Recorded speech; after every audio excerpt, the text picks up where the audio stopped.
പരിശുദ്ധ മൊറസ്താത്യോസ് ബാവായുടെ ഓർമ്മ പെരുന്നാളിന് ആശംസയുമായി കുന്നംകുളം മണ്ഡലം LDF UDF സ്ഥാനാർത്ഥികൾ പള്ളിയിലെത്തിയത് രാഷ്ട്രീയ സാമൂഹ്യ സൗഹൃദത്തിന്റെ മനോഹര കാഴ്ചയായി.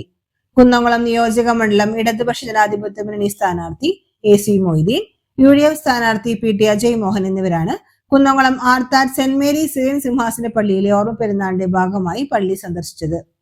പരിശുദ്ധ സീബാ മൊറസ്താത്യോസ് ബാവായുടെ 96ാമത് ഓർമ്മ പെരുന്നാളനുബന്ധിച്ച് ശനിയാഴ്ച രാത്രി പള്ളിയിലെത്തിയ അദ്ദേഹം വിശ്വാസികളുമായി കൂടിക്കാഴ്ച നടത്തി.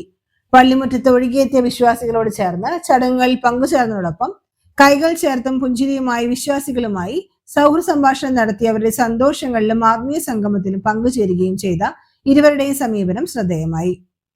രാഷ്ട്രീയ ഭിന്നതകൾ മറന്ന് ഒരേ വേദിയിൽ വിശ്വാസികളോടൊപ്പം ചേർന്ന് കൗതുകമായി. വികാരി ഫാദർ ജിബിൻ ചാക്കോ, പള്ളി ഭരണസമിതി അംഗങ്ങൾ ചേർന്ന് ഇരു സ്ഥാനാർത്ഥികളെയും സ്വീകരിച്ചു.